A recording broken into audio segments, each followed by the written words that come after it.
same thing happens in Tides of Darkness, which is eventually the novelization of Warcraft 2.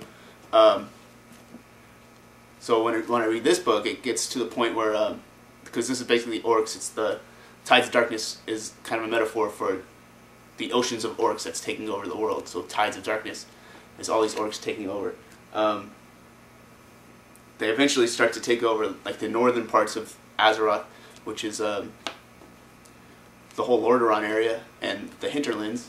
So all the Griffin-riding dwarves eventually have to fight off the orcs. Like the whole Azeroth is affected, all races, and eventually the High Elves. So the High Elves join, the Airy Peak dwarves join, and when they find the Airy Peak dwarves, they're like, "Whoa, Griffin-riding dwarves! That's awesome! Join us!" The main army, which is the Lordaeron Alliance, led by Lothar, who's like this human king I've mentioned before in previous World of Warcrafts. I mean Warcraft 101s. So this is Warcraft 2. So the whole Lordaeron Alliance consists of Khadgar the Mage, you know, Lothar, you know, all these people, and then Kurdrin Wildhammer joins them, who's like the leader of the Wildhammer clan during Warcraft 2 time. And when they encounter them, they kind of say the same thing. Oh, these are like the Ironforge dwarves, but taller. When you see them in the game, they look pretty much the same because they're using the same character model in game. But in lore-wise, the Wildhammer clan is supposed to be a little different because they lived above ground for so long that they kind of evolved differently. So they're slightly taller, slightly leaner than the Ironforge mountain-dwelling dwarves, who are slightly, you know, more stout, more wide, and they're shorter. But the Airy Peak dwarves, you know, they befriended the Griffins, and they became like the aerial assault of the Alliance, basically. So when they needed to fight dragons, these Griffin riders would fight these dragons, and those are the Airy Peak dwarves who tamed the Griffins, and that's where they live now, in the hinterlands and the Airy Peaks. Ironforge dwarves, of course, you all know what happened to them. They became the Ironforge clan. And then they kind of encounter each other too in these books. When they do, you can tell there's like rifts between them. But it's a friendly alliance, basically. But you know, they both think they're better than the other ones. That they have different ideals. The Wildhammer clan and the Ironforge clan, the Bronzebeard clan. I keep calling it Ironforge clan. They're basically, Ironforge clan is the same thing as the Bronzebeard clan. Oh yeah, after when they had their alliance, the Wildhammer clan and the Bronzebeard clan, they erected these two statues, and you can see them like south of Loch Modan, of their leaders at the time of the war. At the time of the War of the Three Hammers, it was Moderon, Bronzebeard, and Kardros Wildhammer. They erected these two statues, and they're both kind of sitting on these things. And it's kind of entrance to Cosmodan. And it's a warning to the Dark Iron clans that they built. And it's of their two leaders, of their two clans that fought the Dark Iron clan in the War of the Three Hammers. And it's a warning to the Dark Iron to say, you're not part of us anymore. We don't consider you dwarves. Don't come here. Here's our kings that defeated you. This is why they're here. And also to Ragnaros, even though they didn't go and challenge him, it's like, stay out of our lands. You stay in your burning steps. You stay in your Black Oak Spire that you created for yourself. So those statues are erected as kind of a warning to them. So if you're wondering what those statues are, those awesome statues of these two giant dwarves, that's who they are, the kings of the War of the Hammers, of the Bronzebeard and the Wildhammer clan. That's it. That's more years passed. So during Warcraft 2, you know, they all joined the Alliance, basically, with Griffin support and the Ironforge dwarves with their sheer numbers and strength. That's who you play as. And they fought off the orcs. In Warcraft 3, you know, they joined the whole thing with the Alliance against the Burning Legion, and now you play them in World of Warcraft. So kind of a conclusion, we're going to go through some notable dwarves. They've been mentioned already, but I'll go through and again mention them. Modimus Anvilmar, which is the king of all dwarves when they first came out, and they went to Ironforge, and all the clans, the Dark Iron clan, the Wildhammer clan, and the Bronzebeard clan, when they all lived together in Ironforge, Modimus Anvilmar was the king of all dwarves. The big statue when you walk into Ironforge. That's who that is. Moderon Bronzebeard, the leader during that time, during the War of the Hammers of the three clans. Moderon Bronzebeard, of course, of the Bronzebeard clan, who's the clan you play as in Ironforge in World of Warcraft.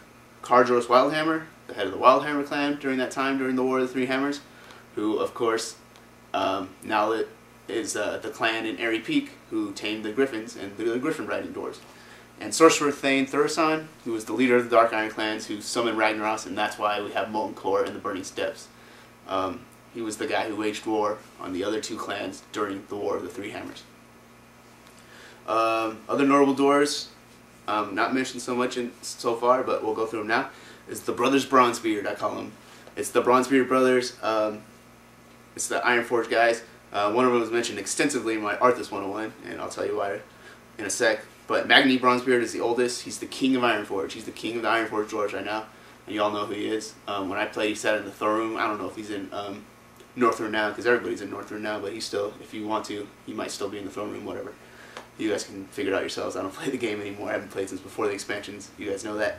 Myrddin Bronzebeard, he is the middle-aged one, and he's the one that I talked about in the Arthas 101 all the time. He was the ambassador to like the humans and stuff, and he met Arthas at a young age and trained Arthas a lot in fighting, and was eventually killed by Arthas, quotation marks, because you thought he was dead for a long time until very recently, when Arthas did grab Frostmourne and left Myrddin to die. Watch my Arthas 101, it's in there. Left Myrddin to die. Myrddin was eventually found by the Ice Dwarves, which I haven't mentioned in this. The Ice Dwarves, I guess, I don't know their origin too much, but weren't part of the three original clans that lived in Ironforge.